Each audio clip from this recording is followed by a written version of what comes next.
Si ces deux conditions sont remplies, ton certificat, il est béton. Tu sais qu'il va être acheté par un obligé. C'est des Repsol, c'est des Iberdrola qui ont des bilans super solides, donc tu sais qu'ils vont te payer. Nous, on échange avec des Espagnols qui disent « Mais moi, je comprends pas pourquoi on me demande de prendre des photos avant, de prendre des photos après. » Ils nous disent « Je suis installateur d'isolant, je suis pas photographe, quoi. » Pas plus tard que là, en venant, j'ai reçu un message du valorisateur avec qui on travaille qui m'a dit « Ok, c'est bon, le lot a été déposé chez l'obligé, on a les convenios qui sont signés. » Et bah hop, j'ai fait partir le virement vers le valorisateur qui le fait partir immédiatement sur le compte en banque de l'installateur. Et donc là, entre le moment où je suis arrivé et le moment où on parle, l'argent il est sur le compte de l'installateur. Et on est assez confiant de pouvoir aller atteindre, tu vois, une capacité de financement de l'ordre de peut-être 10 à 20 millions d'euros d'ici à l'été. À ce stade, on est en ordre de marge pour aller atteindre plutôt les 50 millions d'euros d'ici la fin d'année 2026. Repsol, cet été, là, nous disait, nous on prévoit de dépenser 800 millions d'euros par an de 2025 à 2030 sur les CAE. Donc ça commence à représenter des enjeux économiques hyper importants.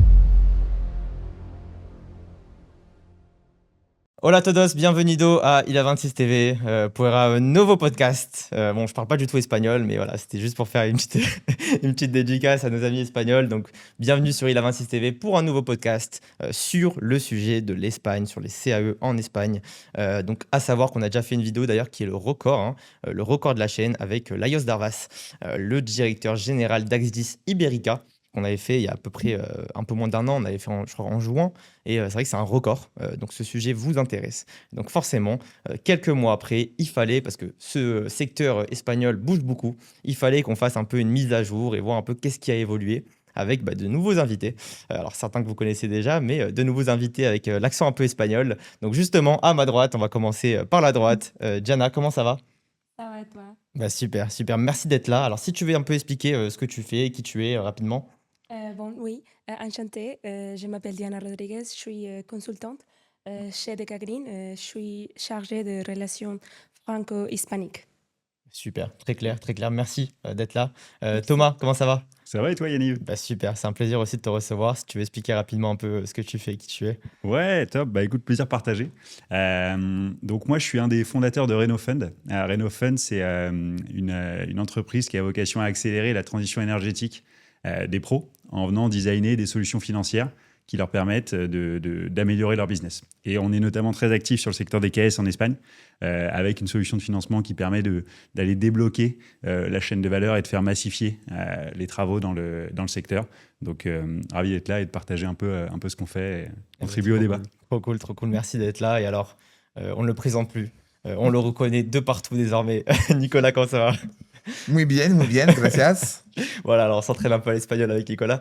Donc Nicolas, évidemment, si tu veux te présenter rapidement pour ceux qui ne t'auraient pas encore connu sur Ila26 TV. Oui, donc moi je suis directeur associé et fondateur de Decagreen, qui est un cabinet de conseil qui travaille, enfin nos équipes travaillent beaucoup en France et en Espagne, et notamment avec Diana. Et donc nous on fait en sorte d'utiliser intelligemment tous les éléments que nous ramène Diana du marché espagnol pour aider nos clients à accéder au marché espagnol et à utiliser ces informations de façon la plus efficace possible et à saisir les opportunités qui s'offrent là-bas en Espagne. Trop cool.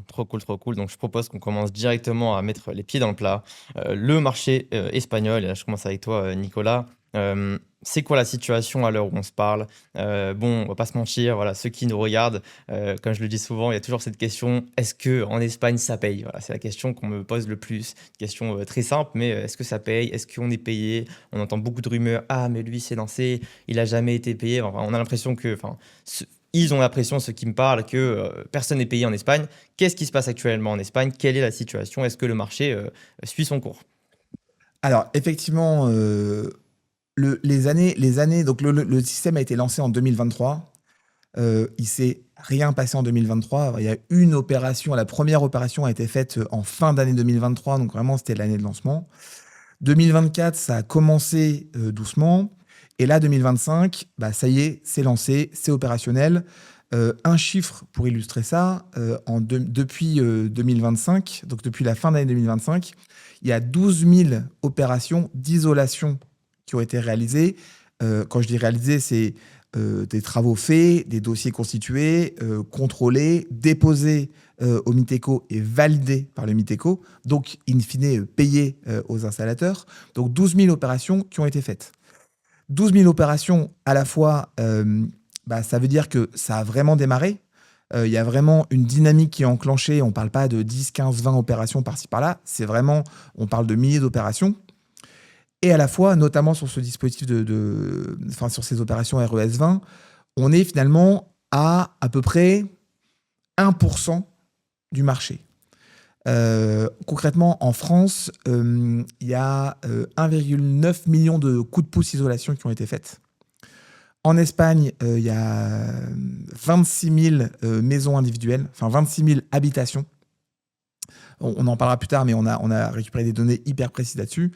Okay. Et on estime le gisement d'opérations sur les opérations d'isolation, alors les opérations d'isolation pertinentes et rentables, à au moins 1,2 million.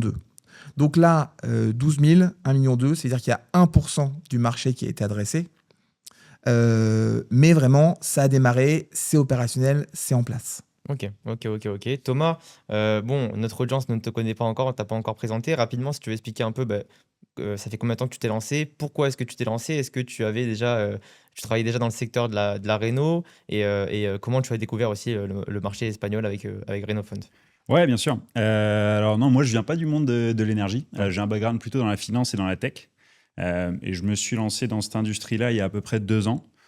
Pour plusieurs raisons. La première, c'est que j'avais envie de me lancer dans un projet entrepreneurial qui a un vrai impact écologique. Et quand tu regardes la chaîne de la rénovation énergétique des bâtiments, que ce soit du résidentiel, du tertiaire, peu importe, c'est une brique incontournable sur la route net zéro émission 2050. Tu peux le prendre dans tous les sens. Impossible de tenir une trajectoire bas carbone, que ce soit en France ou en Europe ou dans le monde, sans venir upgrader tout ton parc immobilier. La deuxième, c'est que ça a un impact concret sur la vie des gens. Je prends l'exemple du résidentiel. Tout le monde est gagnant en fait. Les gens, ils ont moins froid l'hiver, moins chaud l'été, ça compte de plus en plus. C'est déflationniste pour eux et ça a un impact écologique positif. Donc, tu n'as pas vraiment de trade-off. Tu as évidemment l'acte de rénovation qui n'est pas simple, qui pose un certain nombre de questions, mais tu ne demandes pas aux gens de renoncer à quelque chose. Au contraire, tu viens plutôt améliorer leur vie. Donc, on a commencé à regarder, avec mon associé, ce secteur-là avec un prisme financier. Je suis associé à un ancien entrepreneur du secteur qui, lui, pour le coup, est un ancien installateur qui a cofondé et développé un groupe d'installateurs dans la rénovation avec à la fois une activité d'isolation, mais aussi un centre de formation qui a commencé à franchiser le modèle, qui avait une filiale de développement de logiciels pour venir sassifier un peu son modèle, donc qui est vraiment un expert historique du secteur. Okay. Et moi, plutôt avec la casquette financière. Et on s'est dit, OK, par quel bout est-ce qu'on peut le prendre pour venir accélérer la chaîne, pour venir fluidifier le business? Et donc, on a été rapidement orienté sur la piste du marché espagnol, qui, comme Nicolas le disait, était naissant. Donc, on était en début 2025. Okay. Et en fait, en parlant avec les acteurs, enfin, tu vois, comme tu viens, la question que tu mets sur la table, elle est évocatrice. Est-ce que ça paye? On a rapidement vu qu'il y avait tout un tas de fondamentaux qui étaient au vert. Et en revanche, qu'il y avait un gros point rouge au milieu de la table, c'est la question du cash, la question du flux financier qui vient irriguer la chaîne et qui permet à tout ce monde de bien fonctionner, de gagner sa vie et aussi d'avoir l'impact écologique qui est attendu par le gouvernement espagnol. Et donc, on voit cet effet de décalage entre le moment où les travaux sont faits, donc les entreprises sur le terrain, elles engagent leurs charges, elles payent leur matos, elles payent leurs salariés, elles vont déposer leur KS auprès de leur valorisateur, qui lui-même va le déposer auprès de l'obligé. Et là, on rentre dans un cycle qui prend 3 à 4 mois. Et donc, tu te mets à la place des installateurs, c'est impossible de dire, moi, j'ai engagé tous mes coûts, donc mon compte en banque, il a descendu. Et en revanche, je dois attendre 3 à 4 mois pour aller toucher une part significative de mon chiffre d'affaires. Ça dépend des fiches qui sont travaillées, mais il y a souvent une part significative de KS, voire la totalité, ça peut arriver. Et donc ça, c'est un frein énorme. Et c'est trop dommage. Parce qu'il y a à nouveau, les fondamentaux sont là, il y a de quoi bien travailler quand on fait bien les choses. Mais en revanche, tu as ce problème de trésorerie, donc de besoin en fonds de roulement, comme on dit dans le jargon, qui est là et qui vient freiner tout le monde. Et donc, nous, on a vu ça avec mon associé, on s'est dit, mais attends, c'est trop bête, parce que si tu regardes bien le truc d'un point de vue financier, une fois que tu as fait tes travaux, s'ils ont été bien réalisés, suivant les règles de l'art, donc tu as la qualité des travaux. La deuxième jambe, c'est la qualité administrative des dossiers. Si ces 2 conditions sont remplies, ton certificat, il est béton. En fait, tu sais qu'il va être acheté par un obligé. Un obligé, c'est qui? C'est des Repsol, c'est des Iberdrola qui ont des bilans super solides. Donc, tu sais qu'ils vont te payer. Tu as une convention avec eux qui te garantit un prix et un volume. Pas de problème, c'est encadré. C'est juste une question de temps.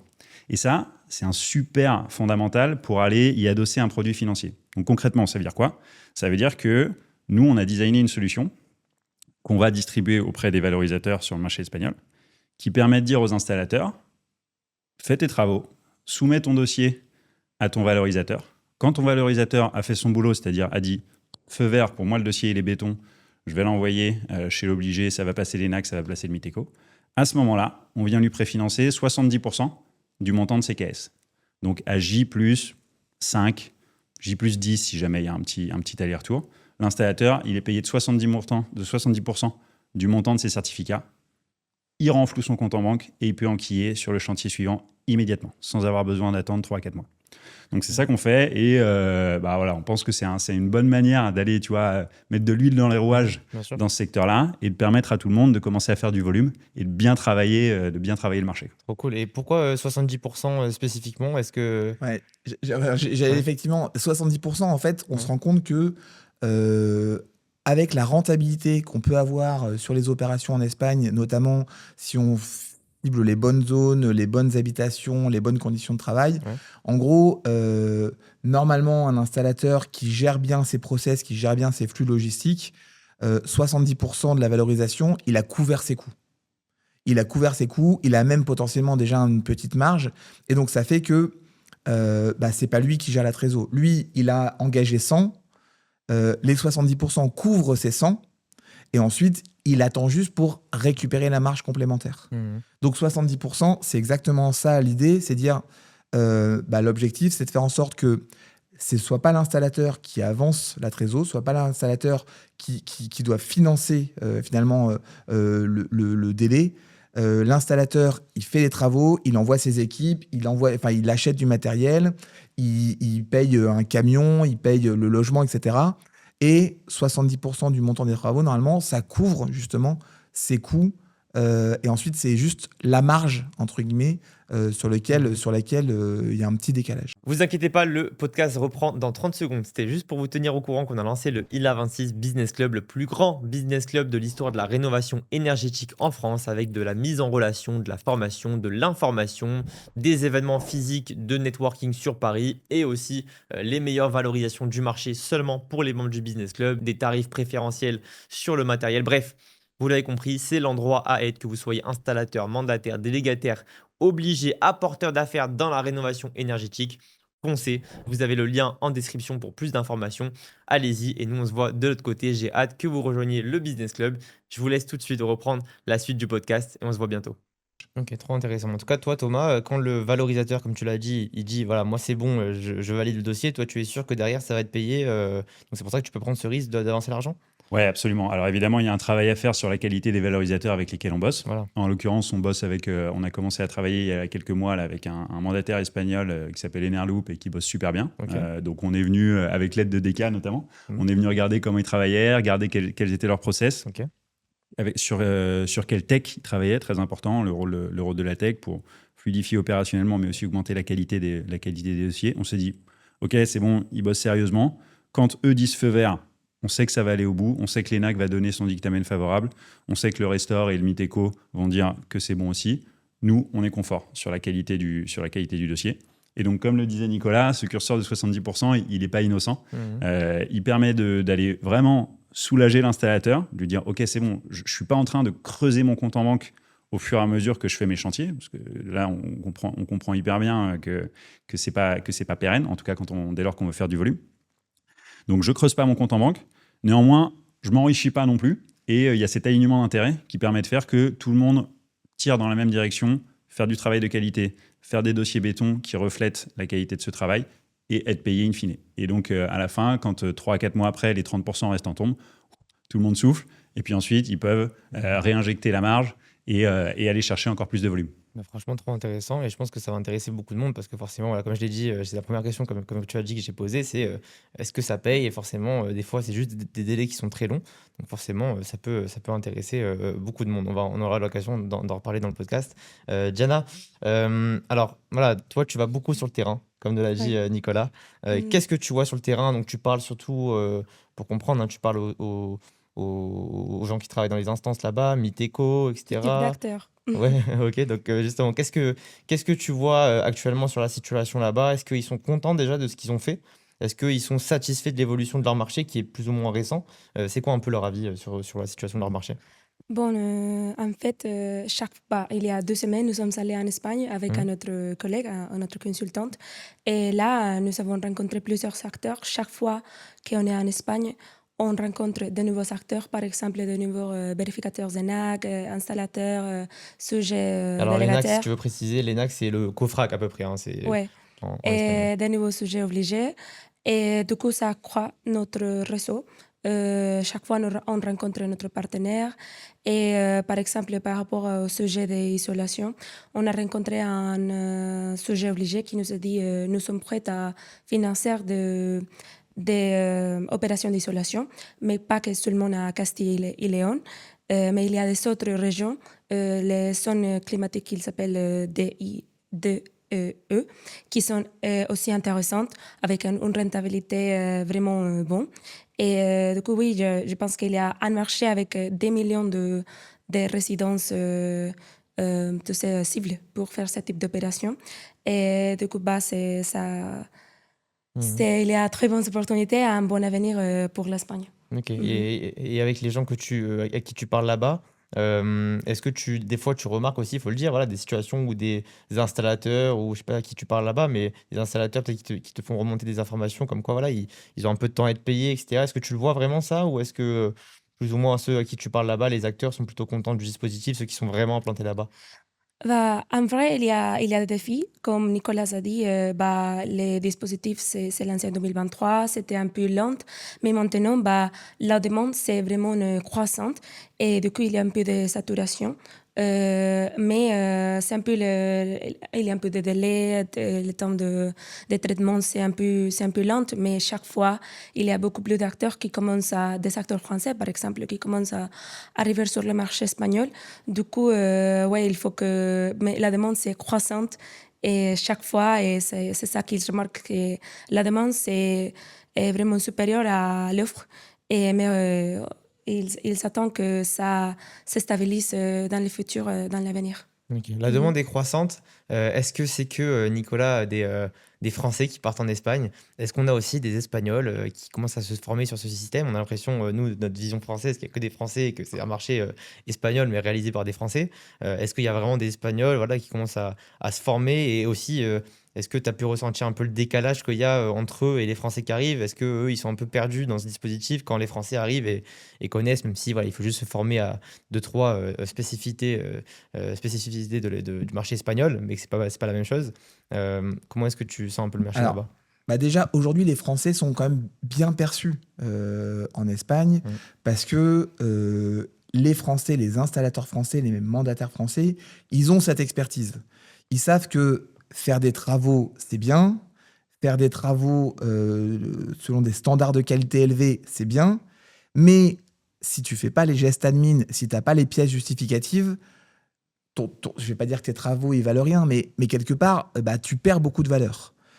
Nous, on échange avec des Espagnols qui disent mais moi je comprends pas pourquoi on me demande de prendre des photos avant, de mettre une réglette avec enfin, dans l'isolant pour montrer qu'il y a tant de centimètres, de prendre des photos après. Ils nous disent moi je suis installateur d'isolant, je suis pas photographe quoi. Mm.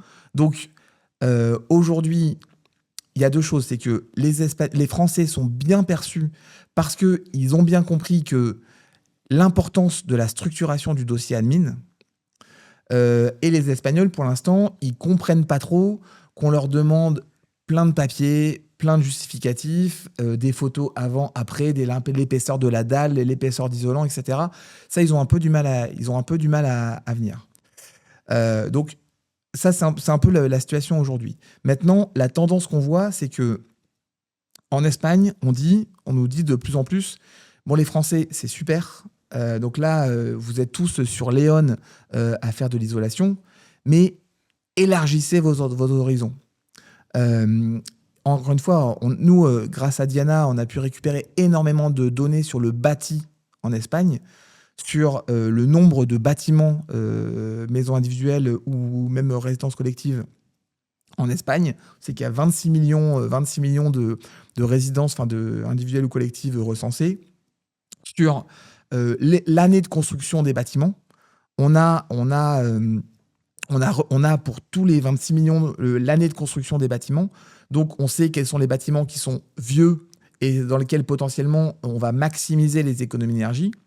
On a récupéré aussi la surface par province, la surface moyenne des habitations. Et donc en fait, les Espagnols nous disent les Français, vous avez une expertise, vous savez travailler. Maintenant, étendez un peu vos horizons. Allez voir, il y a plein d'opérations qui sont intéressantes dans des bâtiments anciens, donc avec un coefficient de transmission thermique initial élevé, avec potentiellement des grandes surfaces qui sont hors de Léon et avec des rentabilités qui sont hyper intéressantes. Donc, les Français sont bien perçus, mais on nous dit de plus en plus, élargissez vos horizons, arrêtez d'être focalisés sur l'isolation à Léon. Il y a plein d'autres choses à faire. Dans l'isolation, il y a plein d'autres choses et il y a beaucoup d'autres opérations. Et les Espagnols commencent petit à petit à comprendre que, encore une fois, il y a cette notion d'admin qui est importante. Et ils commencent à dire, finalement, nous, on vendait des travaux d'isolation sans financement l'année dernière. Maintenant, on comprend qu'on peut avoir du financement, donc il y a un vrai booster d'activité. Et donc, ils commencent petit à petit à monter en compétence sur cette gestion admin qui n'était pas forcément naturelle chez eux au départ. Alors justement, il y a d'autres choses à faire. Justement, si tu veux donner un peu des pistes à ceux qui nous regardent, parce que c'est vrai qu'on a l'impression que tout le monde va sur la RES 010, RES 020, donc isolation des combles, isolation sous-sol, etc. Il y a d'autres choses. Alors, il y a d'autres choses. Après, je veux pas vous poser la parole. Deux, je pense qu'on peut faire 5 heures de podcast sur le sujet. Non, mais il y a d'autres choses. Les LED, c'est hyper intéressant. La déstratification d'air là, qui a démarré, c'est hyper intéressant. Il y a beaucoup d'opérations dans le froid qui sont à faire parce qu'il y a une industrie agroalimentaire qui est importante en Espagne. On parlait ensemble de l'HP flottante en France, de la récupération de chaleur sur groupe froid. Il y a des opérations qui sont hyper intéressantes à faire en Espagne, qui sont très bien valorisées. On s'intéresse aussi au transport, le covoiturage, l'électrification des véhicules. Ça commence petit à petit, mais il y a beaucoup de choses à faire. L'agriculture, pour l'instant, il y a 2 fiches. La récupération de chaleur sur les temps calés. Il y a des énormes coopératives agricoles qui font des milliers de litres de lait pour lesquels il y a des choses à faire. L'autre opération, c'est sur les serres agricoles. Je vais pas rentrer en détail, mais en Espagne, il y a 60 000 hectares de serres agricoles. Un hectare, c'est 10 000 mètres carrés. Donc 60 000 fois 10 000 en mètres carrés, c'est ouf ce qu'il y a à faire. Sure. Donc, je pense que oui, il y a énormément de choses à faire en dehors de l'isolation. Déjà, encore une fois, l'isolation, aujourd'hui, il a été fait autour de 1% des opérations rentables. Ça en laisse quand même 99%. Et il y a énormément d'opérations sur lesquelles il y a même 0 opération faite. Thomas connaît bien l'opération AGR 010, donc sur les pantallas thermicas. Merci Dana. Les écrans thermiques dans les serres agricoles. Okay. Aujourd'hui, c'est une opération qui peut être hyper intéressante et sur lesquelles il y en a 0 qui ont été faites concrètement. Incroyable. Donc, on est encore vraiment dans cette perspective il y a énormément de choses à faire. Il faut venir avec une expertise, il faut ouvrir un peu les chakras, mais c'est clairement un marché qui est hyper important et dans lequel il y a beaucoup de choses à faire. Bien sûr. Thomas, toi, comment ça a commencé un peu ton activité justement avec Renofund? Comment ça a commencé est-ce que ça a tout de suite intéressé les gens, j'imagine? Comment ça a commencé? Ouais, écoute, nous, on a été notre attention a été attirée sur ce marché par des valorisateurs, donc des mandataires et des délégataires, qui avaient bien compris le système, pour une bonne raison, puisqu'ils avaient été bien conseillés par des cas, qui sont arrivés sur le marché et qui se sont dit « Ok, on voit les fondamentaux. En revanche, il y a ce goulet d'étranglement, ce bottleneck qui est vraiment au milieu de la table, qui est le sujet du financement. » Donc, quelque part, tu vois, tu les imagines un peu piaffés à l'écurie en se disant « J'ai le savoir-faire, mes équipes sur le terrain, elles savent isoler des maisons, elles savent aller poser des LED. Donc, le savoir-faire technique. J'ai le savoir-faire métier C2E, KS, donc administratif, réglementaire. J'ai tout pour aller prendre le marché, pour aller le faire décoller. En revanche, j'ai ce problème de financement. Et si je veux vraiment le massifier, tu as des acteurs, t'en connais, t'en as reçu ici, qui ont des niveaux de fonds propres qui sont assez importants. En fait, ça va très vite. Même avec des trésoreries importantes, même avec des bilans solides, ça va très, très vite et ça consomme plus que l'immense majorité des acteurs ne peut se permettre de mettre sur la table. par rapport à leur niveau d'ambition. Et donc, on a été sollicité dans ce cadre-là en disant, tiens, vous qui connaissez les solutions de financement qui ont pour objectif d'aller libérer de la croissance dans des secteurs de la transition énergétique, est-ce qu'on peut regarder ensemble? Donc, on a regardé le truc. On a vu les éléments plutôt favorables dont je te parlais. On s'est dit, OK, très bien, nous, on va prendre notre petit bâton de pèlerin et on va aller nous-mêmes, quelque part, prêcher cette thèse d'investissement à des investisseurs financiers, donc des fonds d'investissement, des family office, ce genre d'acteurs. Et donc, c'est comme ça qu'on a amorcé la pompe. Donc, au début, un peu modestement, en disant, on va faire une petite proof of concept, donc un petit essai avec quelques centaines de milliers d'euros. Hop, on trouve un valorisateur en qui on a confiance. On vient mettre une première petite pièce dans la machine. On regarde comment ça se passe. Tout le monde apprend un petit peu. Les process se rôdent. Ça a l'air de bien tourner. Avis favorable des ENAC. Les obligés sont contents, les installateurs sont contents puisqu'ils peuvent enquiller directement, comme on le disait tout à l'heure. Bon, et maintenant, l'enjeu, c'est d'aller changer de vitesse et d'aller passer à une autre échelle. Donc, c'est ce sur quoi on bosse. C'est comme ça qu'on a commencé. Et donc je reboucle sur ta question, est-ce que ça paye aujourd'hui? Tu vois, pas plus tard que là, en venant, j'ai reçu un message du valorisateur avec qui on travaille qui m'a dit, OK, c'est bon, le lot a été déposé chez l'obligé, on a les convenios qui sont signés. Et hop, j'ai fait partir le virement vers le valorisateur qui le fait partir immédiatement sur le compte en banque de l'installateur. Et donc là, entre le moment où je suis arrivé et le moment où on parle, l'argent, il est sur le compte de l'installateur. Donc il est arrivé sur son compte et il est en train de préparer son équipe pour aller faire plus de chantiers la semaine prochaine. Oh, cool. Et donc l'idée pour toi, pour Renovefund, c'est d'aller lever des fonds, j'imagine, pour financer ça. C'est quoi un peu les objectifs en chiffres, si on peut donner des objectifs un peu? Oui, bien sûr. Mais c'est exactement ça. Tu as bien compris. Notre modèle, il est aussi simple que aller acheter de l'argent et ensuite le revendre, le redéployer dans le système. C'est aussi simple que ça.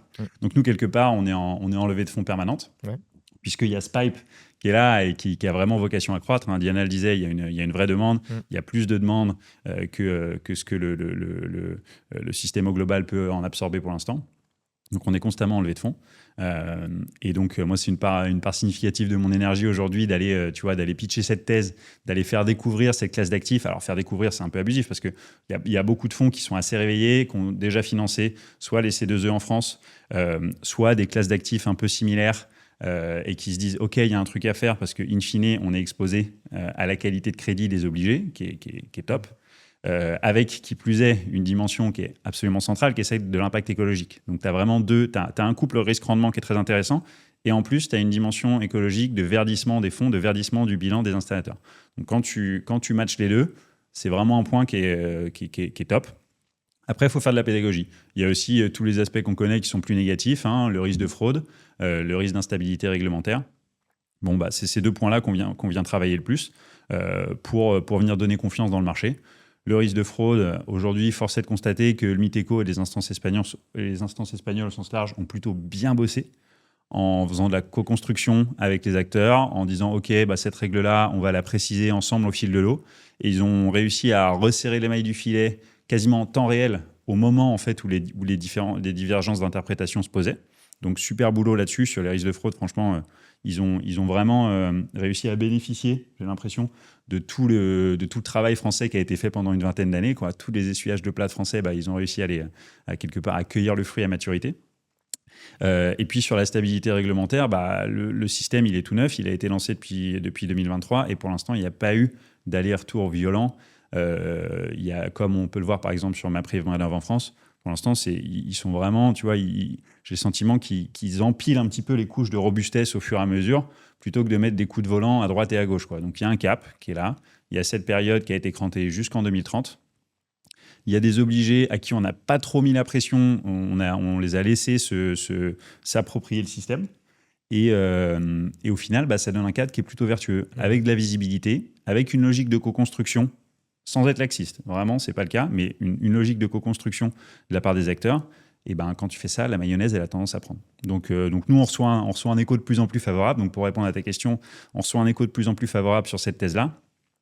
Et on est assez confiant de pouvoir aller atteindre, tu vois, une capacité de financement de l'ordre de peut-être 10 à 20 millions d'euros d'ici la fin du semestre, donc d'ici à l'été. Et à ce stade, on est en ordre de marche pour aller atteindre plutôt les 50 millions d'euros d'ici la fin d'année 2026. Énorme. Et le business model, en fait, finalement, c'est quoi? On se rémunère sur les mandataires, les délégataires que vous accompagnez? Comment ça marche? Ouais, exactement. En fait, nous, notre canal de distribution, il est à travers ces valorisateurs. Pourquoi? Parce que ça nous permet de bénéficier de leur expertise. Donc, eux, ils font leur boulot de valorisateur. Ils vont sourcer un réseau d'installateurs. Ils l'animent. Ils les coachent. C'est des vrais sparring partners. Et ensuite, ils ont cette casquette de contrôle. Et donc, eux, ils vont prescrire une tech à leur réseau d'installateurs. J'en parlais tout à l'heure, le rôle central de la tech. On en a beaucoup discuté avec Nicolas et des gars qui ont beaucoup bossé sur le sujet aussi. C'est vraiment névralgique.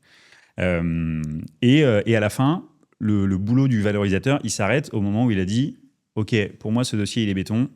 Il va se transformer en X euros de certificat d'économie d'énergie. » Ça, c'est la proposition de valeur valorisateur. Et nous, on arrive juste à cet instant-là, en se mettant dans son sillage, en disant « Toi, tu as fait ton boulot, super. Moi, j'ai vérifié que tu bossais bien. Et à partir du moment où je suis confort sur le fait que tu bosses bien, je viens me mettre dans ton aspiration, quoi, côte à côte avec toi. » Et donc, c'est comme ça qu'on le distribue. Et pour le valorisateur, c'est quoi l'intérêt? C'est d'être plus sexy par rapport à ses petits copains. Il y a une 50aine de délégataires en Espagne, c'est compétitif. Des mandataires, c'est un peu plus difficile de savoir parce que ce rôle de mandataire est un peu moins statutaire qu'en France, un peu moins encadré qu'en France, mais il y a de la compétition. Et donc, eux, ils se différencient. Ils vont dire à leurs installateurs, tu sais quoi, tu vas toucher, je dis n'importe quoi, peut-être 120 euros du méga chez mon petit collègue. Moi, je te fais à 115 euros du méga, mais en fait, tu vas être payé à J+5, au lieu d'être payé à M+4, peut-être. Bon, les installateurs, ils sont pas bêtes. Hein, ils ont la petite calculette dans la tête. Ils disent, OK, alors en fait, tu es en train de me dire que je vais pouvoir faire à peu près 3 fois plus de business. C'est ça l'ordre de grandeur, pour ceux qui sont structurés pour le faire, pour ceux qui ont le mindset pour le faire. C'est pas le cas de tout le monde, mais il y en a quand même beaucoup. Je vais pouvoir faire à peu près 3 fois plus de business. Je dilue un peu ma marge par chantier, évidemment, puisque je touche à 115 au lieu de 120. Et je fais 3 fois plus de business. À la fin de l'année, en fait, les maths, ils sont vraiment totalement évidents. Ils sont gagnants. Et donc, le valorisateur, lui aussi, il est super content parce qu'il va attirer ses installateurs. Donc, le business model, il est assez simple. Dès qu'on nous dit, voilà un lot pour, il y en a pour 100 de KS.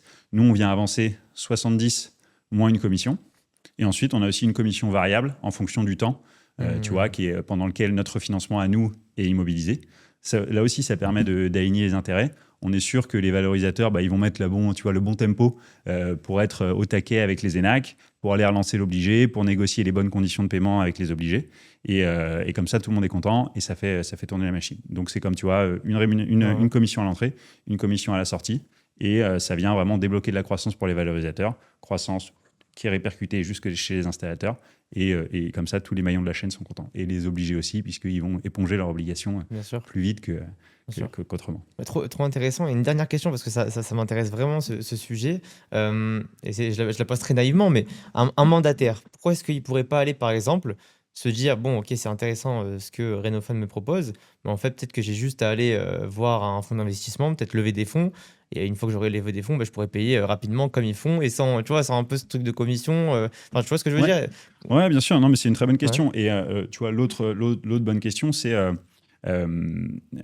pourquoi est-ce que les obligés ne font pas la banque eux-mêmes? On pourrait se poser la question, parce qu'ils ont cette obligation qui pèse, ils ont cette pénalité à payer s'ils ne la remplissent pas. Donc c'est tout à fait une option. C'est des forces de marché qui sont là, qui vont se matérialiser. Je pense qu'il y a 2 manières d'y répondre. La première, c'est l'ADN. Un valorisateur, un mandataire ou un délégataire, son boulot, c'est d'être béton sur le métier, le business, de savoir accompagner les installateurs, de savoir contrôler les dossiers. C'est un vrai savoir-faire. C'est complexe. Et donc, tout ce qui n'est pas ça, c'est une forme de défocus. C'est pas leur métier. C'est pas leur métier, tout simplement. Ce qui n'empêche pas, ce qui ne veut pas dire qu'il puisse y en avoir qui sont très, très bien câblés, etc. Mais c'est pas leur métier. Le deuxième élément, c'est le tempo. C'est-à-dire que, comme on le disait là, on est sur un marché qui démarre. Et donc, je reprends l'image de mon bâton de pèlerin. Le bâton de pèlerin, pour l'instant, il sort de son étui, il est tout neuf. Et il faut y aller, quoi, pour aller toquer à la porte. Il y a plein d'éléments, il y a plein de voyants qui sont ouverts, mais il y a aussi beaucoup de pédagogie à faire. Et donc, en termes de maturité de marché, c'est encore un peu neuf. Donc, peut-être que dans 2 ou 3 ans, ce sera un peu plus facile pour un mandataire ou délégataire d'y aller. Et le dernier élément, c'est le volume. C'est que nous, on est vraiment focus là-dessus. C'est notre métier à part entière. On est, tu vois, assez confiant dans le fait de pouvoir aller atteindre des montants de financement dont je te parlais, donc en dizaines de millions d'euros. En fait, à un moment, en tant que mandataire ou valorisateur, tu vas arbitrer, tu vas dire qu'est-ce que je fais? J'y dédie du temps, je monte une équipe, je prends le risque associé. C'est du défocus, c'est de l'investissement et c'est du temps qui passe. Ou alors, je me prends pas la tête et je vais choisir une solution sur étagère qui me permet d'appuyer sur l'accélérateur day one. Donc, c'est des trade-offs où la réponse va pas être les mêmes pour tous les acteurs. Mais néanmoins, je pense qu'il y a une bonne part du marché pour lequel ça a du sens de fonctionner comme ça. Ça m'est très clair. Très clair. Tu voulais dire Ouais, quelque chose? si je peux ajouter quelque chose, moi j'ai assisté à quelques réunions où Thomas échange avec des acteurs du financement, des acteurs donc, qui ont quelques centaines de millions à mettre sur la table sur le sujet. Et en fait, il y a un jargon. Thomas, il vient de cet environnement, il vient de cette culture et il maîtrise le jargon. Et moi, qui encore, enfin tu vois, je suis comme pas mal dans le game, parfois j'étais perdu quoi. Donc un installateur, un mandataire qui vient des travaux, qui vient de l'installation de packs, qui vient de... en fait, c'est qu'il a pas la légitimité. Et il n'a pas l'étiquette, il n'a pas, tu vois, les codes.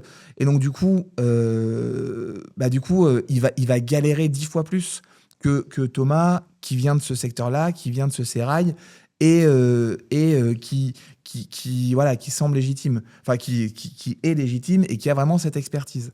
Et donc je pense que un mandataire, surtout des gros mandataires, peut-être qu'à terme ils y arriveraient, mais effectivement ça leur demanderait tellement de temps, tellement d'énergie que in fine, la rentabilité elle est pas là, pour eux. Ok. Et alors il y a peut-être, il y a aussi un point qu'il faut avoir en tête, c'est que en Espagne, il y a deux choses. Déjà, les acteurs nous disent, on sait qu'en France, aujourd'hui, il n'y a aucun obligé, aucun délégataire qui paye à validation des volumes. Bon, tous les acteurs font un peu la banque, comme tu l'évoquais, Thomas. En Espagne, la plupart des acteurs nous disent, on sait qu'on va devoir y venir, mais le marché est trop neuf, le marché est trop récent. Pour l'instant, on attend de voir, et dans 1 an, 2 ans, 3 ans, on verra si on envisage quelque part ces modalités de financement un peu anticipées. Mais aujourd'hui, c'est vraiment au tout début et les acteurs savent qu'ils y viendront, mais c'est trop tôt.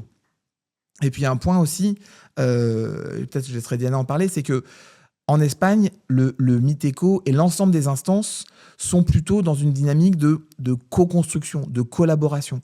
Quand Diana échange avec des groupements professionnels type AT2E, quand Diana échange avec le Miteco, avec le responsable qui instruit les dossiers de demande de délégation, les acteurs sont assez réceptifs, sont assez joignables, font l'effort. Tu vois, par exemple, on a travaillé sur une fiche d'opération standardisée qui avait pas été travaillée en Espagne. On a fait toute une étude technique. On l'a présentée à un groupement professionnel qui a dit c'est super, merci beaucoup. On va faire en sorte qu'elle soit présentée au Miteco. On va vous faire les retours. Donc, il y a un mode de collaboration et une disponibilité des acteurs qui est quand même vachement plus importante et vachement plus prégnante que ce que ça peut être en France aujourd'hui. Trop cool. Je sais pas si Diana, tu es d'accord avec ça? Oui, je suis d'accord. Il y a 17 communautés autonomes. Chacun d'entre eux a ses différentes règles, ses différents temps de traitement. Mais il y a ça dépend de la communauté, mais et avec les acteurs, je sais pas, les vérificateurs ENAC sont prêts à écouter, je sais pas, tous les nouveaux et toutes nos techniques et échanger avec les Français. Sont pas OK, non, on travaille qu'avec les Espagnols, non, sont assez ouvertes et pour toute modification, pour tout commentaire ou suggestion par rapport aux fiches techniques, comme tu as dit. Et du coup, oui, ça reste, comme j'avais dit précédemment, il y a beaucoup d'évolutions à venir sur les fiches, beaucoup de fiches qui vont sortir au cours de cette année, j'espère, et modifications sur les fiches déjà existantes aussi. Trop bien. Et moi, j'aimerais qu'on parle un peu aussi de la mentalité espagnole. Alors, quand je dis espagnol, c'est au niveau des bénéficiaires. Parce qu'il ne faut pas se mentir, voilà, ça fait 1 an et demi que c'est vraiment actif le dispositif. ils se prennent une rafale de publicité sur Facebook, sur les réseaux, il faut se le dire, hein, il faut se le dire. Voilà, ils ont plein de pubs, isolation, etc. Ils doivent sûrement se faire appeler, sûrement se faire prospecter, il faut le dire. Je dis pas que c'est bien de le faire, hein, il y a sûrement des fois des dérives RGPD, mais en tout cas, c'est le cas, c'est ce qui se passe. Donc là, ils se prennent une vague de prospection, on leur parle des CAE, ils ne comprennent pas trop ce qui se passe. Euh, Justement, la question, est-ce qu'ils comprennent ce qui se passe en fait? Est-ce que quand on leur parle de CAE, là je parle pour les bénéficiaires particuliers, mais aussi les professionnels, est-ce que ils ont confiance en ce dispositif? Parce qu'on fait le parallèle avec les C2E, il faut dire la vérité, au début, t'appelais un particulier pour lui dire isolation en euros, il disait bon, elle est où l'arnaque? Pourtant, il y avait de l'isolation en euros, c'est vrai. C'est quoi un peu, Jana, toi, voilà, qui parle espagnol, donc tu as dû en voir des Espagnols là-bas et parler avec eux concrètement. C'est quoi leur relation par rapport à ce dispositif? Bon, c'est un dispositif encore jeune, mais c'est vrai que chacun, on s'appuie, tous les acteurs s'appuient chacun entre eux, et parce qu'il y a des experts techniques, il y a des experts en fiscalité, il y a des experts dans la partie juridique, et je pense que bah, quand, par exemple, nous sommes allés au gala, aux différents événements, c'est là qu'on, dans l'espace dans lequel tous les acteurs se rencontrent, c'est pas seulement pour faire du networking et pour prendre de jolies photos, mais aussi pour répondre à ces questions que chacun d'entre eux a. Et c'est comme ça que ça évolue, tu vois. Et j'étais à Madrid en octobre avec un autre collègue. Nous sommes allés à un événement avec nos partenaires. Et là, à la fin de la soirée, c'était un peu marrant parce qu'on avait croisé à la sortie d'un hôtel intercontinental à un membre du gouvernement de Miteco, et on l'a posé en question par rapport à la fiscalité parce que on savait que c'était lui qui avait la vraie réponse à notre question. Et parce que oui, ça reste. Il y a aussi beaucoup de questions que même les acteurs les plus, je sais pas, avec une expertise 10, 15 ans dans l'énergie, n'ont pas toutes les réponses. Du coup, on s'appuie. C'est un réseau qui est assez ouvert, il y a plusieurs types de profils, mais avec chacun d'entre eux, chacun avec son expertise, c'est comme ça qu'on se complémente et qu'on commence à comprendre de plus en plus ces dispositifs. Et les gens de chez Miteco, quand tu leur parles, tu sens qu'ils connaissent bien leur sujet, etc. Parce que voilà, chez nous, on peut avoir des fois des instances qui ne connaissent pas très bien leur sujet. Je ne vise personne, évidemment. Mais voilà, des fois, ça peut arriver. Est-ce que chez Miteco, quand tu parles aux professionnels là-bas, de chez Miteco, est-ce que tu sens qu'ils maîtrisent bien le sujet, qu'ils te répondent clairement à toutes tes questions? Oui, tout à fait. Bah, j'ai aucun doute. C'est eux je sais pas, les rois de KS.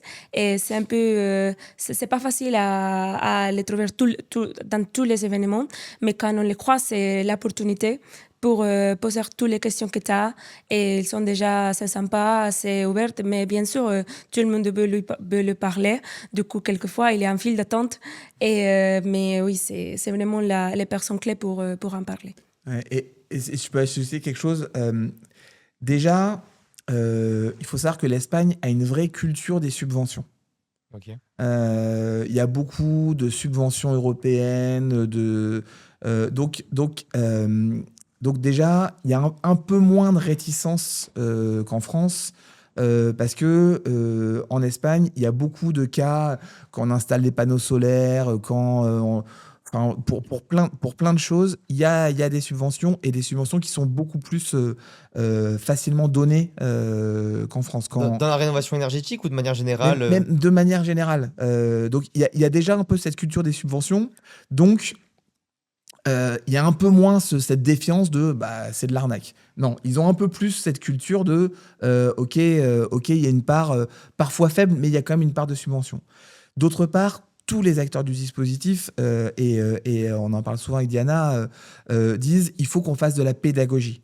Donc, des grands acteurs, des Repsol, des Iberdrola, des Acciona, et même des acteurs, enfin des collectivités, des provinces, etc., s'efforcent de démocratiser ça, de parler de ça, Tu vois, typiquement, la province de Castille et Léon fait énormément d'efforts pour parler du fait que oui, on peut isoler à moindre coût sa maison. Donc, il y a vraiment une volonté qui est assez importante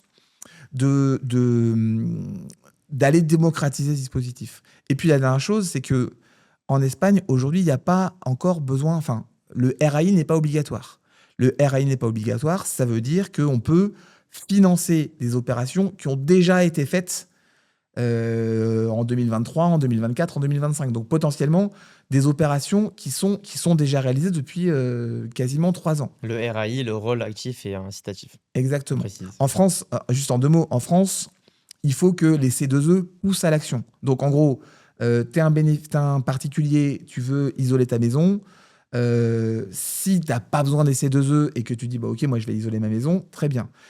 En gros, par contre, si jamais tu dis ouais, j'hésite, etc., il faut que les C2E te disent ok, bon, je vais y aller parce qu'il y a cette aide-là. En Espagne, pour l'instant, c'est pas le cas. Donc ça veut dire quoi? C'est-à-dire que tu peux récupérer des opérations qui ont été faites l'année dernière ou il y a 2 ans, qui ont été pour lesquelles les bénéficiaires, que ce soit particuliers, mais aussi industriels, collectivités, etc., ont déjà tout financé, ont déjà tout payé. Et tu peux leur dire, bah, regardez, je vais récupérer du financement sur cette opération. Et donc ça fait que c'est pas la même dynamique. En France, tu es obligé de dire, bah, ok, je vais faire des travaux chez vous, et vous allez voir, ça va vous coûter que 1 euro. Le mec, il dit, bah, tu vois, il peut y avoir un peu de défiance. Là, c'est, vous avez fait des travaux, ça vous a coûté X. Moi, je peux vous avoir du financement. Vous avez, entre guillemets, rien à faire à part me donner les pièces et je vous donne de l'argent.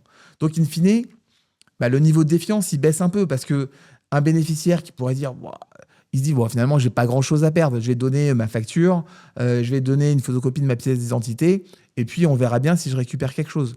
Et quand le bénéficiaire voit que, on a le cas typiquement avec les serres agricoles notamment, un bénéficiaire à qui on a poussé le sujet en disant, bah voilà, vous avez fait les travaux, vous avez installé des plantes à thermicales, vous pouvez avoir du financement.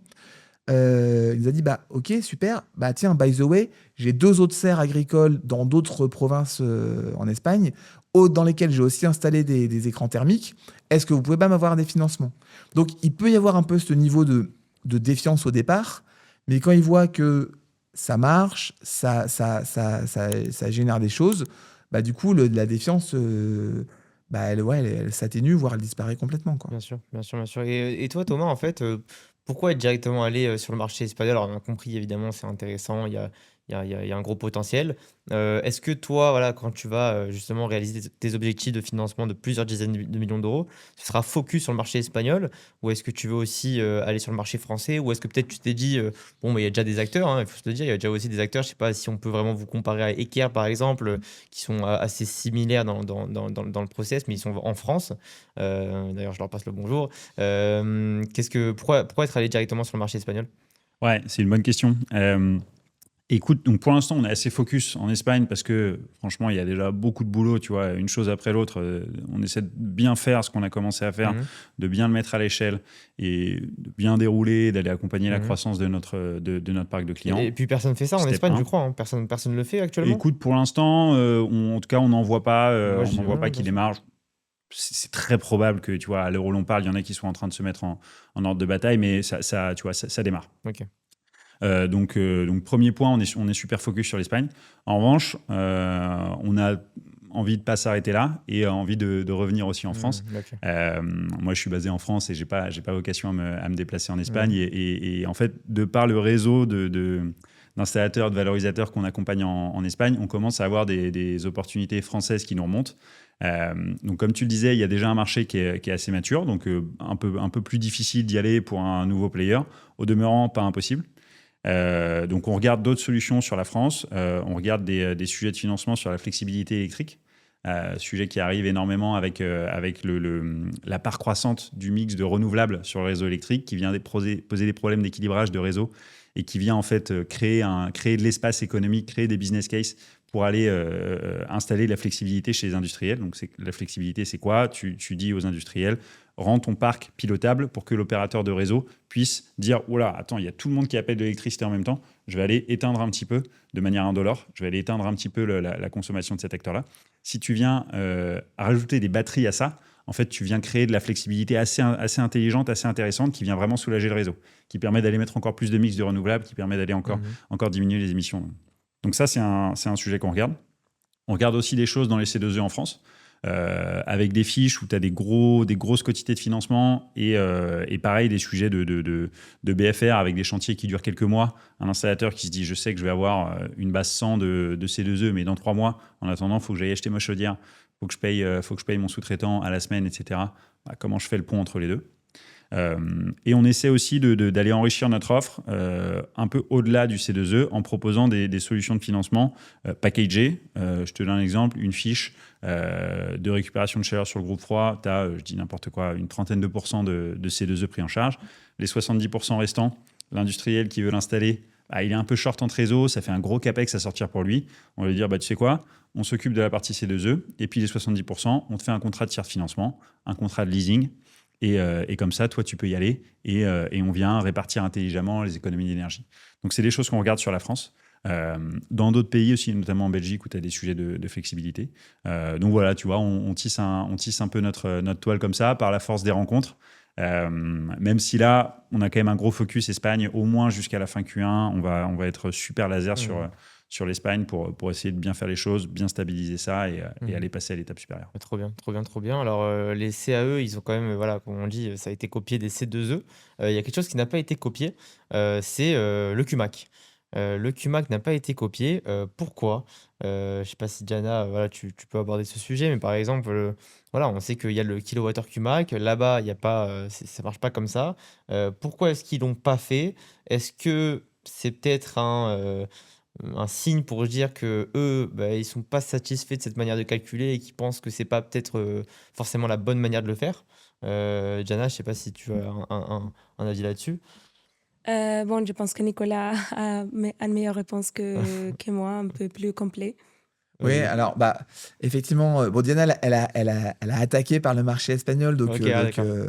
non, il y a deux choses, c'est que bon, déjà, les Espagnols veulent que les fiches d'opération standardisées soient plus précises qu'en France. Donc, cette notion de on intègre un facteur de baisse de rendement progressif, voilà, ils trouvent que bon, dans l'absolu, c'est quand même pas très clair. À la rigueur, enfin, c'est pas vraiment faux. Dire, ok, j'ai évalué les économies d'énergie sur une année et je prends ça en compte. C'est bon, c'est à la rigueur plus près potentiellement de la réalité.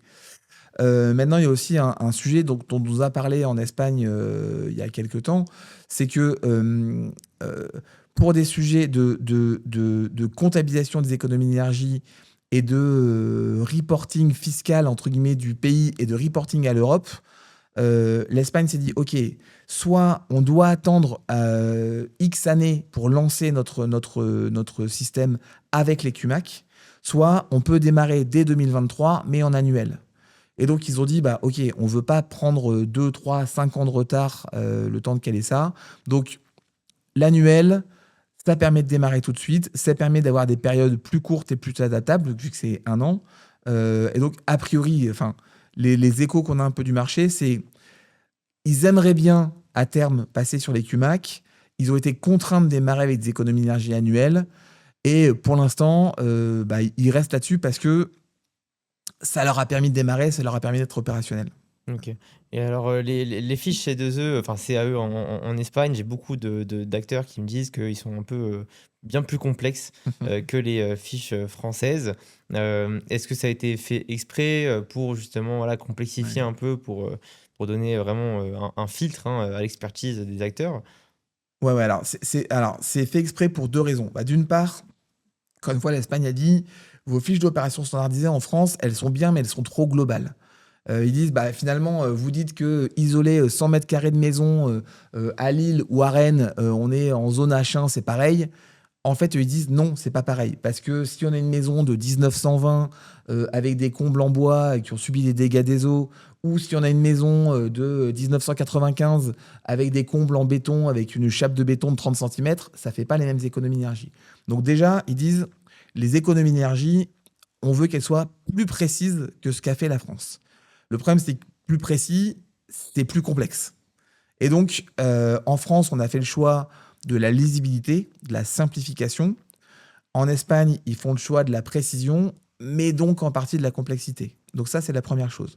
La deuxième chose, je cite souvent ce qu'on nous a dit au Miteco, c'est les acteurs du Miteco, donc du gouvernement espagnol, nous ont dit « Nous, on ne veut pas des acteurs qui ont fait des masques pendant le Covid, des cigarettes électroniques l'année dernière, et maintenant qui font de l'isolation en Espagne. » On veut des experts, on veut des gens qui savent ce qu'ils font, qui maîtrisent les travaux, qui maîtrisent la logique, qui savent travailler. Et on ne veut pas des opportunistes qui, parce qu'ils ont vaguement compris comment ça marchait, ils vont venir, ils vont faire un coup et ils vont disparaître dans 2 mois.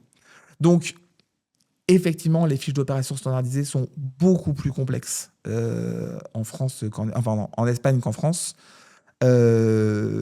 Et en fait, il y a vraiment un travail à faire, et c'est un peu ce que nous, on fait quasiment tous les jours, pour dire, OK, je prends une opération, je la retourne vraiment dans tous les sens, je la détaille vraiment de façon précise, et je détermine quelles sont les conditions de rentabilité de cette fiche. En gros, nous, on dit à nos clients, par exemple, sur l'isolation, OK, tu veux avoir, mettons, 20 € du mètre carré isolé.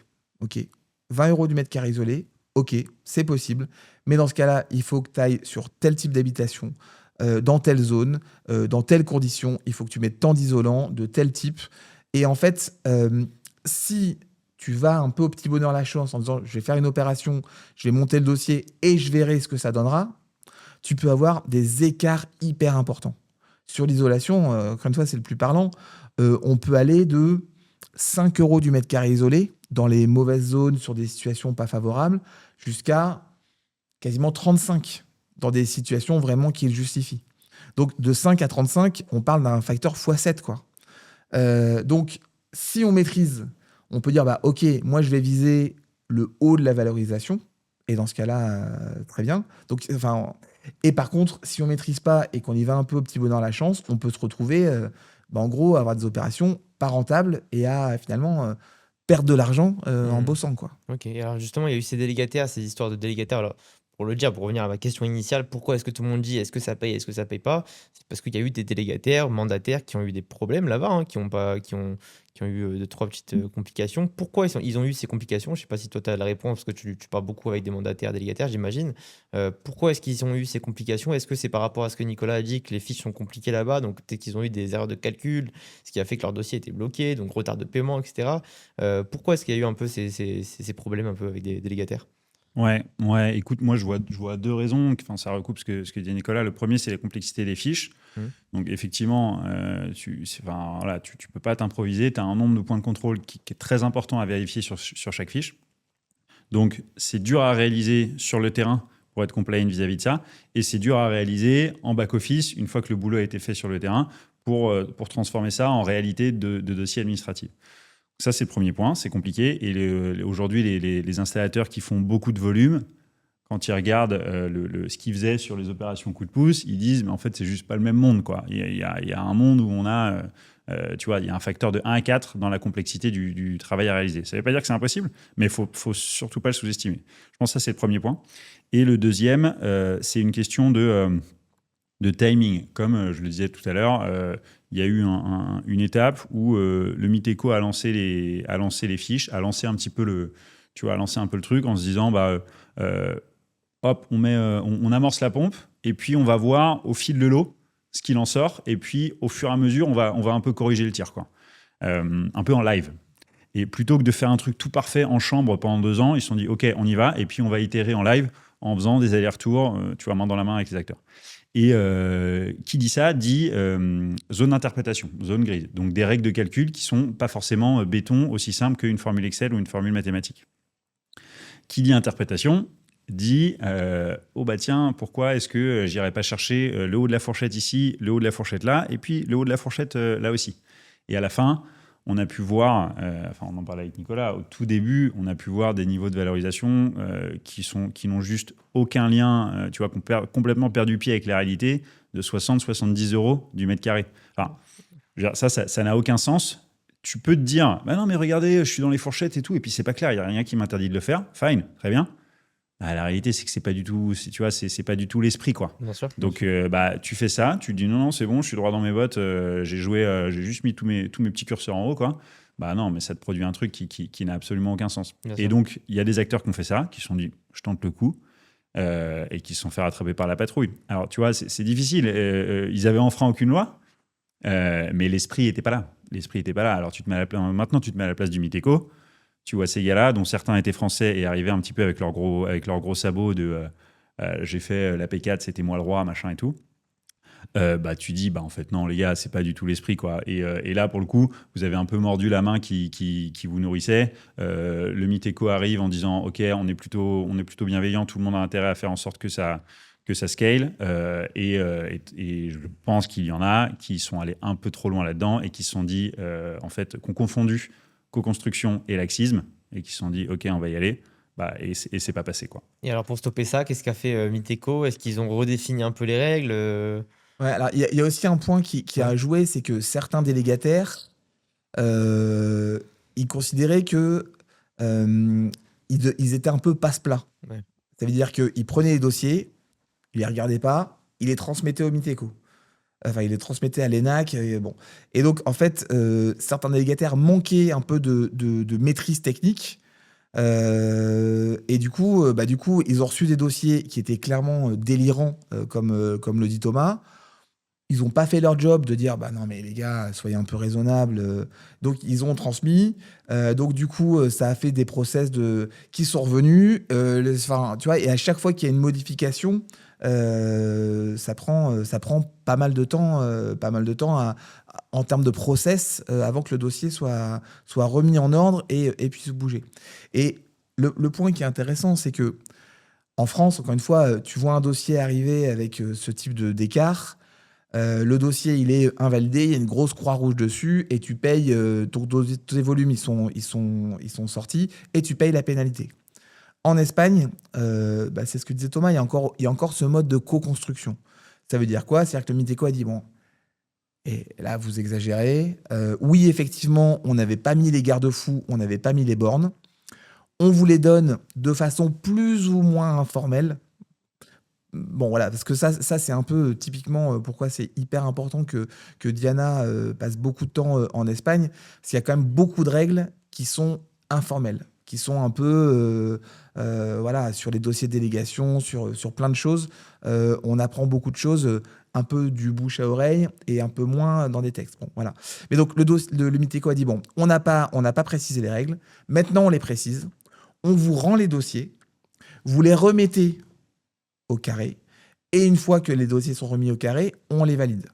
Et ça, c'est hyper important parce que, en gros, ça veut dire quoi? Ça veut dire qu'on n'est pas, encore une fois, dans le name and shame, dans la coercition, comme ça peut être en France.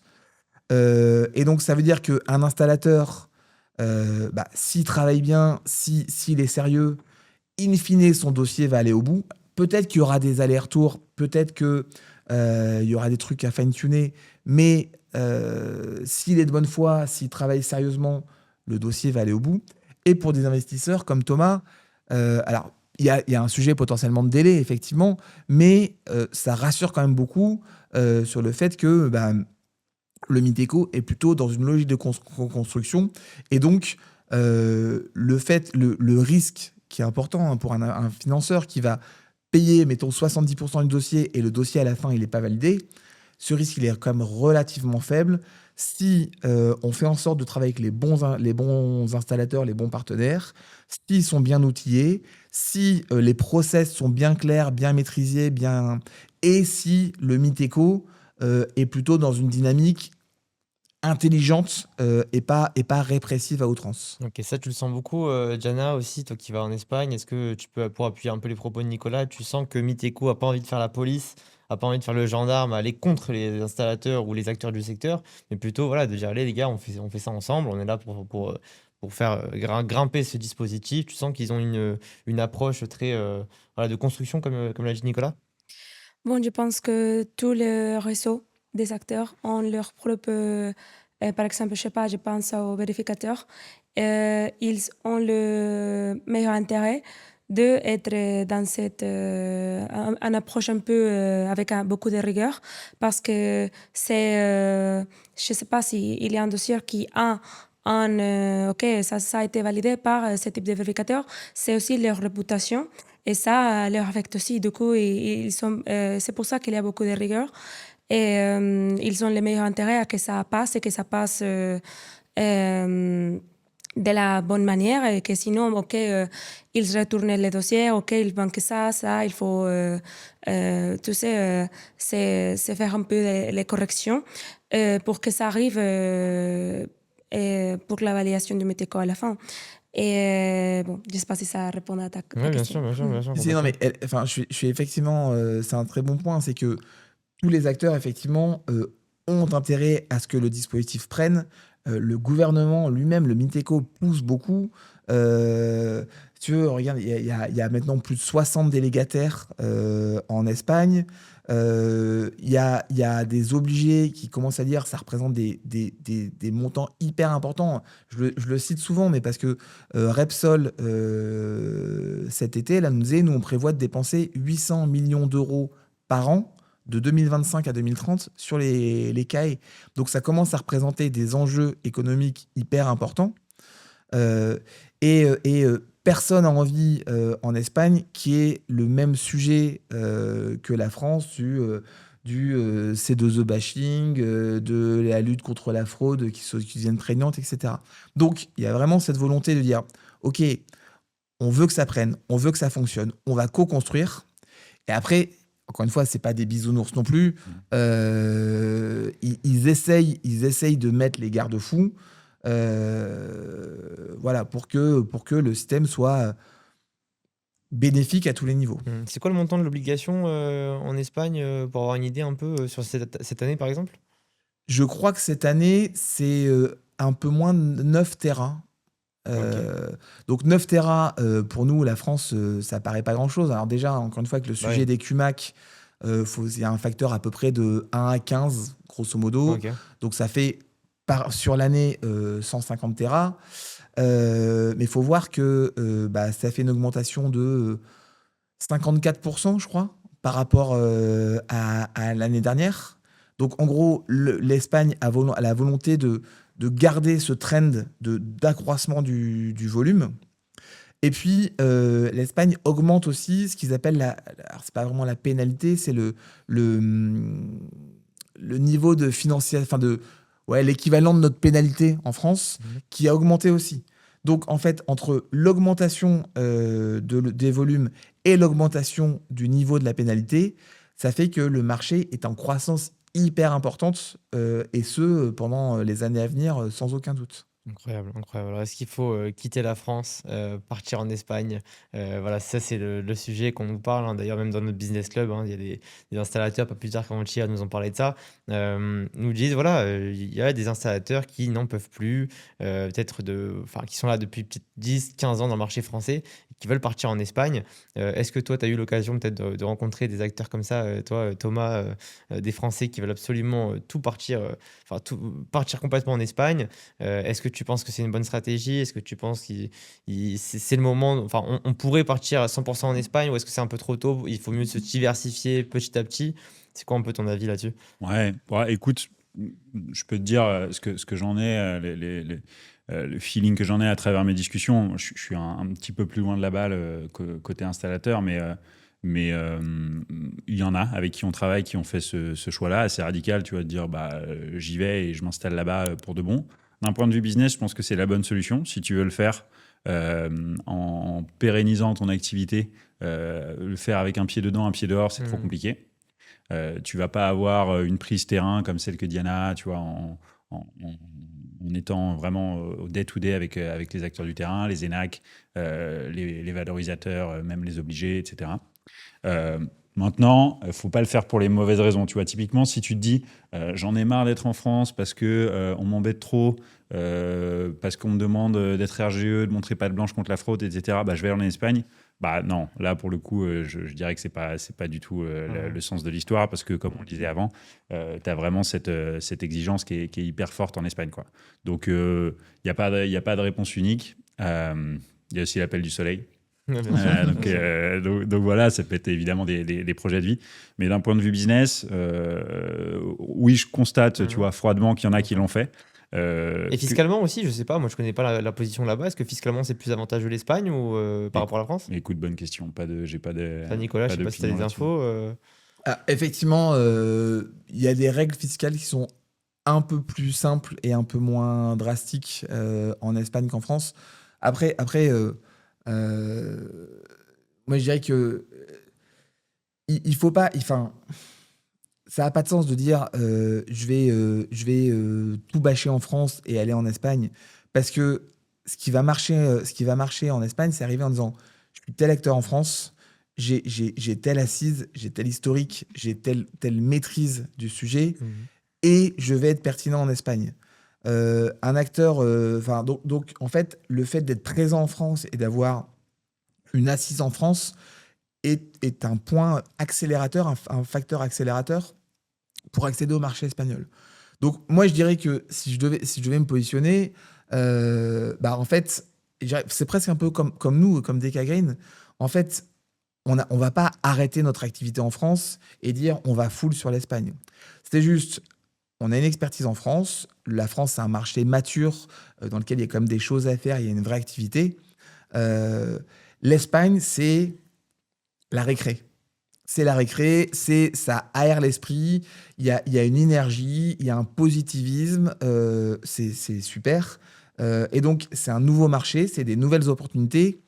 Mais on peut pas être toujours en récré, quoi. Voilà. Donc, je pense que moi, enfin, voilà, si je devais me positionner, oui, effectivement, maintenir l'activité en France, il y aura toujours des opportunités, il y aura toujours de la rentabilité, il y aura toujours des choses à faire.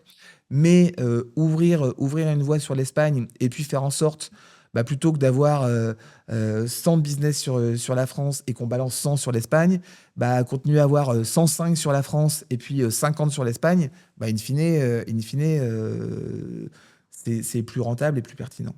Alors, il n'y a pas de période, je crois, en Espagne, pas de P5, P6, etc. C'est tous les ans, c'est ça, hein? Ouais. Comment est-ce qu'on peut se projeter pour un acteur voilà, justement qui veut se lancer en Espagne? Comment se projeter? Voilà, nous, on a la chance d'avoir une P6 sur 5 ans, je crois, hein, donc forcément, ça donne de la visibilité.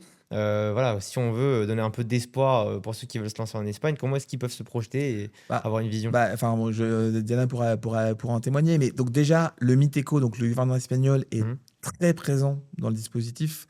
Il y a énormément d'événements, de galas, de salons où ils viennent, ils font en sorte de pousser beaucoup le dispositif. D'autre part, aujourd'hui, on a des chiffres sur l'obligation jusque 2030. On attend le fait qu'ils ont prévu de pousser jusque 2034. Donc, il y a quand même un horizon d'investissement qui est avéré. 2030, encore une fois, surtout que c'est un marché. Nous, aujourd'hui, on a des acteurs qui nous disent, des gros acteurs, tu vois, des délégataires, qui nous disent, OK, je veux démarrer là sur l'Espagne. Concrètement, si je danse le projet maintenant, quand est-ce que je peux faire mes premiers volumes? Un acteur, on était dans le sud de la France chez un acteur il n'y a pas très longtemps. En lançant le projet maintenant, il peut démarrer ses volumes en septembre et générer de l'activité et de la rentabilité dès la fin de l'année. Donc, c'est pas un marché où il y a besoin il y a un accès au marché qui est hyper lent. Donc, un marché avec de la visibilité jusque 2030 et avec un accès au marché qui est assez rapide, déjà, l'horizon d'investissement, il est pertinent. Et puis, et encore une fois, sur le Miteco, ils poussent beaucoup, ils sont très présents, ils font en sorte vraiment de donner de la visibilité. Donc là, la prochaine échéance, c'est 2034. Voilà, donc il y a assez peu de doutes sur le fait que les cahiers s'arrêtent l'année prochaine et que tout le monde se retrouve le bec dans l'eau. Ouais, pour finir, un dernier mot, Jana, justement, sur voilà, ce que disait Nicolas sur l'ambition de l'Espagne. Est-ce que vraiment on peut dire aux installateurs et à tous les acteurs qui veulent se lancer, qui sont en France, qui veulent se lancer en Espagne, vous pouvez y aller. De toute façon, il y a des vraies ambitions. Voilà, comme il vient de le dire, 2034, on est sûr que ça va aller en grandissant ce marché, d'après toi, ce que tu rencontres quand en Espagne. Oui, tout à fait. Tout le temps, il y a des événements à Madrid, dans plein de villes en Espagne. Et c'est pas que à Madrid, mais la majorité des événements à Madrid, mais dans plein de villes en Espagne, dans le sud, dans le nord. Et il y a des événements même pour introduire les nouveaux acteurs, les nouveaux oui, personnes qui sont intéressées au KS. Et il y a des formations virtuelles aussi, il y a des webinars, il y a des formations en présentiel, il y a vraiment plein de ressources qui sont disponibles. Et tout ça pour que ces acteurs, n'importe s'ils sont installateurs, délégataires en France, etc., peuvent en profiter pour commencer à connaître le système KS. Et bien sûr, c'est important que, je ne sais pas, par exemple, comme des cas, si ils ont l'ambition d'aller en Espagne dans un moyen terme, et s'il y a une personne de l'équipe qui parle espagnol, qui peut, ou les personnes ou s'ils commencent à apprendre un peu l'espagnol, parce que c'est vrai que la majorité de ces formations sont en espagnol. Du coup, je pense que oui, il y a les ressources, chaque fois, il y a de plus en plus de webinars, de formations en présentiel, etc. Mais c'est aussi la disposition des acteurs eux-mêmes de dire, OK, si on n'a pas de personnes hispanophones dans notre équipe, on va, je sais pas, apprendre nous-mêmes ou, je sais pas, recruter quelqu'un qui parle espagnol qui peut nous aider avec tout ça. Bah, trop bien. Mhm. Thomas, un dernier mot voilà, sur ton activité, etc., et tes ambitions, mais si on a déjà compris, voilà, c'est des 50 millions à la fin de l'année. En tout cas, ça peut être bien parce qu'il y aura de quoi aider des acteurs là-bas, un peu tes ambitions et ta vision un peu sur le marché espagnol rapidement. Ouais, écoute, je vais paraphraser un peu ce qu'on s'est dit là, mais je pense qu'il y a vraiment la place pour aller faire des belles choses sur ce marché, avec peut-être, tu vois, 2 maîtres mots à emporter dans sa valise qui seraient ambition et humilité. Ambition, parce que si tu vas là-bas avec l'envie d'aller passer à l'échelle et tu vois, de faire exploser ton business, il y a vraiment la place. Et humilité, pour pas se dire qu'on arrive avec une casquette de français, un track record français, que c'est sûr que les portes vont s'ouvrir et que le tapis rouge va être déroulé. Non, on l'a dit, plein de spécificités, etc. Donc si tu as ces deux-là, ambition, humilité, chevillé au corps, l'Espagne, c'est un super endroit où aller faire du business en 2026 et jusqu'en 2034, comme le disait Nico. Bah, trop cool. Nicolas, un dernier mot en espagnol peut-être Si, non, alors pour le coup, moi je fais vachement d'efforts pour apprendre l'espagnol. Ça se fait. Ça se fait. J'ai fait il n'y a pas très longtemps une réunion full en espagnol. J'ai Ok. été plutôt félicité. C'est important, Voilà. c'est important parce que voilà, il faut faire Mm. comprendre aussi aux gens que voilà, c'est un autre pays. On parle de l'Espagne comme si enfin, c'est un autre pays, c'est une autre langue. Donc forcément, si vous voulez vous lancer là-bas, c'est un peu mieux, même si je pense pas que c'est obligatoire. Mais c'est important d'apprendre l'espagnol Non, quand même. alors, deux choses, hein.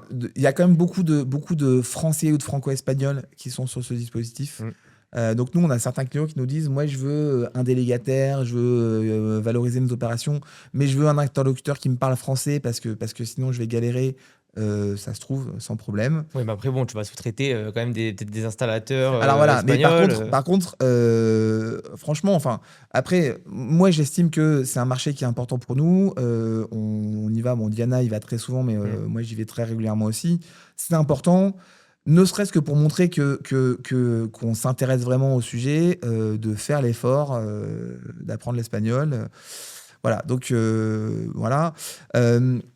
Moi, je pense que encore une fois, il y a vraiment de la place, il y a vraiment de très belles opportunités. Pour des acteurs qui ont les maîtres mots que Thomas parlait, et en gros qui disent, bah, voilà, moi je veux pas y aller pour faire un coup, je veux pas prendre un max d'activité en 2 semaines et puis ensuite disparaître.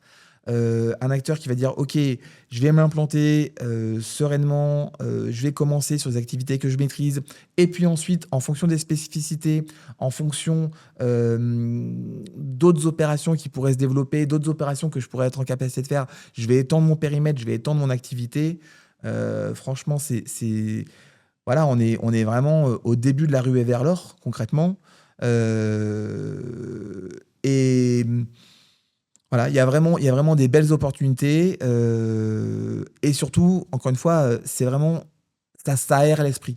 Parce que la dynamique est positive, parce qu'on n'est pas dans la lutte contre la fraude, dans le fait de les pénalités. On est vraiment dans une dynamique positive, collaborative. Et rien que ça, c'est hyper important. Alors, au début de la rue vers l'or, ce sera le titre de la vidéo. Ça, c'est bon, ça, je t'ai eu. Donc, ce sera le titre de la vidéo. Alors, évidemment, voilà. Donc, merci en tout cas d'avoir participé à ce podcast. C'était super intéressant. Je pense que, voilà, pour vous dire, moi, un dernier mot, oui, je pense que c'est un marché super intéressant. Mais qu'il ne faut pas non plus, voilà, je vois beaucoup d'acteurs aller dans la panique en Espagne, surtout au début. Là, ça s'est un peu calmé. C'est vrai qu'au début, tout le monde allait un peu dans la panique en Espagne. Ah là là, c'est l'opportunité du siècle. Alors, oui, c'est une super opportunité, c'est certain. Mais c'est pas une fiche de œufs qui va durer un mois. C'est un marché. Donc ne vous inquiétez pas. Il n'y a pas d'urgence. Il ne faut pas courir. Voilà, formez-vous. Regardez des vidéos. Faites-vous accompagner, par exemple. Mais n'allez pas bêtement faire n'importe quoi. Parce que justement, vous allez tout simplement faire un peu comme des acteurs qu'on a pu voir qui sont repartis un peu. Voilà, un bras devant, un bras derrière. Parce que c'était un peu compliqué. Donc voilà. Donc merci en tout cas, Jana. C'était un plaisir. Merci Plaisir. beaucoup. On Merci. mettra évidemment les liens de DK, Nicolas et Jana, on mettra les liens en description. Thomas, c'était un plaisir aussi. On mettra, tu me diras ce qu'on met, peut-être ton LinkedIn évidemment, mais on mettra un lien de Renofun, tu me Ouais, bien diras sûr. pour qu'ils puissent vous contacter, parce que je pense que pour le coup, tu vas avoir pas mal de personnes qui vont te contacter, parce que c'est intéressant, forcément, ce sujet des paiements rapides. Merci à tous d'avoir participé à ce podcast, c'était super intéressant. Merci à tous de regarder la vidéo, on se dit à très bientôt sur Il a 26 TV, c'était gagné.